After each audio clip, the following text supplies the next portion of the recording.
Hello everyone, this is Mr. Vinogradov with a quick screencast on how to get started with your Upper Dublin Google Apps for Education account. So the first thing we want to do is we want to go to google.com. I advise using the Chrome browser. And we click on Sign In. When we sign in, you want to deselect this little Stay Signed In. And we'll be signing in as a fictional 9th grade student, Bruce Banner, right? So you sign in with your alias. So in Bruce's case, that's his alias, at stu.udsd.org, right? And that's going to be your new academic email. You're going to be given a generic password when you first start. And then you're going to be prompted to change your password. So Bruce accepts and continues to his account. He has to put in a new password. It has to be 8 characters long. This can be the same password that you use for school. And I remind you, never share this password with anyone. All right, so Bruce is in as a student, and we're going to do this really quick tour of all the tools that Bruce has. So you'll notice it says Mail instead of Gmail, and here is the app launcher with all the different apps that Bruce has available to him. The first place I want to start is Google Drive. So we're going to hop over to Bruce's Google Drive, and you know you're in the academic version, and this is the same kind of account you'll get when you go to a college or university, right? 75% of colleges and universities will give you an email that is a Google email, right? So it'll be bbanner@harvard.edu, right? And over here you'll have your academic branding. But Bruce has been using a personal Gmail account for a long time with his teachers. And if I hop over here, Bruce's personal Google account, we see, it says Google up here. And this has been his personal Gmail for a long time. He's got some personal stuff that he's working on, but he also has his school stuff here, chemistry, math, and Spanish. And he wants to move it over to his academic account, his school account, because you have a lot more powerful collaboration tools there than you do here in a personal account. So the easiest way for him to do that is to create a new folder. We'll call that school stuff. So he creates that folder, and then he goes ahead and he grabs the school stuff that he's working on and he puts it into school stuff, right? And then he's going to go ahead and share school stuff with his new academic email, 18B. And you don't want to share it with Bruce. You want to share it with yourself. And he sends that off. And done. He's gone ahead and shared all of his school stuff now with his school account. So you can hop back over here to his school account and under shared, and there's all his school stuff. And if we like, we can drag it on over to his drive. And now his school stuff has been added to his Google Drive, right? He's ready to go. It shows that his personal self is still the owner, right? But now his academic self can move forward. All right, so here he is. He's in Google Drive. Unlike in his academic account, right? So in his personal account, Bruce had some stuff that he could add to his Google Drive.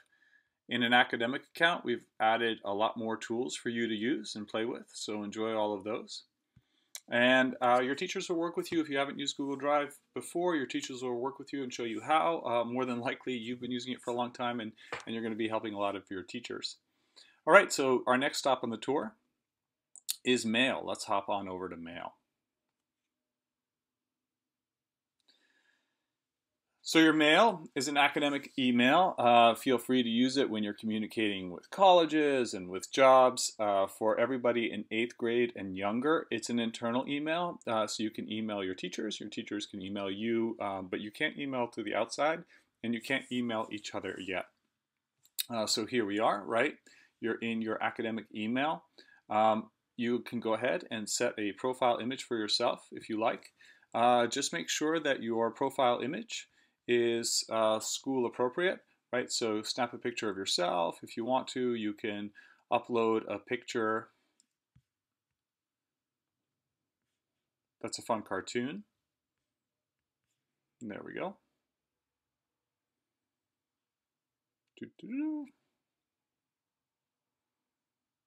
But we really want to make sure that whatever it is, it's school appropriate. If it's not school appropriate, right, unfortunately, then there will be consequences and that would be taken away from you. The other thing, the caveat here about email, that's really important to remember. We never want to be mean in email. We don't want to bully in email. And, I think that goes without saying. But again, right, if a student makes a mistake and they use it inappropriately, we see it all, and then there'll be consequences, right? So use it responsibly, use it well, use it to learn. And for personal stuff, use a personal email. Alrighty, that was mail. And the last stop on our tour is Google Classroom. Google Classroom is this really powerful tool that you have only in an academic account. And you can see we've already started to add all kinds of new fun apps for you to explore. But Google Classroom is this great platform in which you get to join a class, right? So here we are. You start, you say, I'm a student. And your teachers can invite you to a class, or they might give you a code to join a class. So in this case, I've given Bruce a code to join Innovation 101. He's going to enter that code.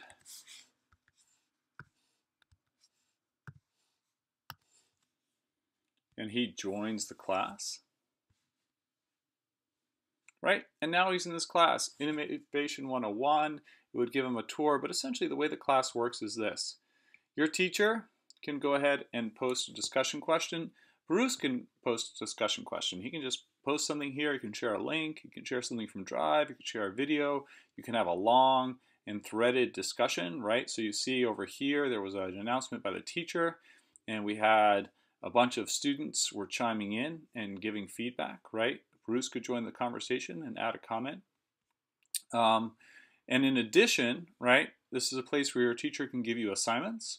You can click on the assignment, complete the assignment, and all within here, hand it in. What's nice is that if a teacher gives you an assignment over here in Google Classroom, it will create a folder for you in your Google Drive called Classroom. And inside Classroom will be all the classes that you're in. And inside those classes will be all the assignments that you've been working on, right? So Google Classroom combined with Google Drive and your new Google email is going to make everything just super streamlined for you.